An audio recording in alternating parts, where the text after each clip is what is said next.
What's up, smarty people? KeysDAN, RadioWhat.com, DJLittleRock.com, KeysDAN Show with some news. Trump says God alone spared him after a brazen rally shooting in Bethel Park, Pennsylvania. The nation woke Sunday morning to the shocking news that a 20-year-old gunman had attempted to assassinate former President Donald Trump at a political rally in Pennsylvania on Saturday evening.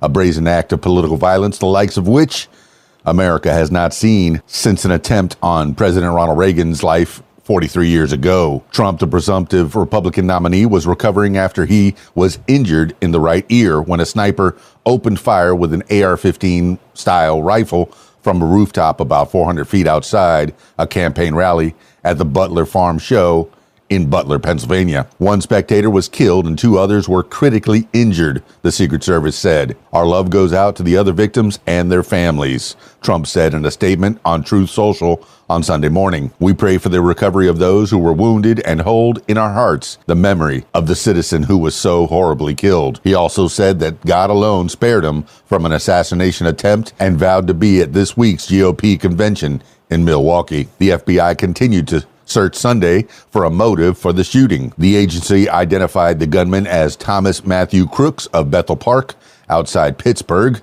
Crooks, 20, was killed by Secret Service agents moments after gunfire erupted at the former president's rally. Trump said in an earlier post on Truth Social he'd been shot with a bullet that pierced the upper part of my right ear, adding that he immediately felt the bullet ripping through the skin. One bystander was killed and two others were seriously wounded in the burst of gunfire. President Joe Biden, who's in a razor's edge race with Trump, and a host of Republican and Democratic politicians condemned the shooting. There's no place for this kind of violence in America.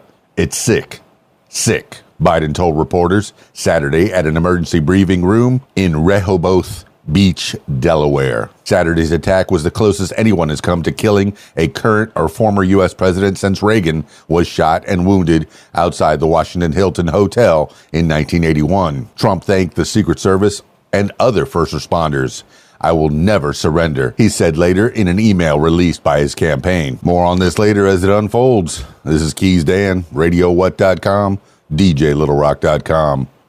KeysDAN Show. Peace. I'm out of here.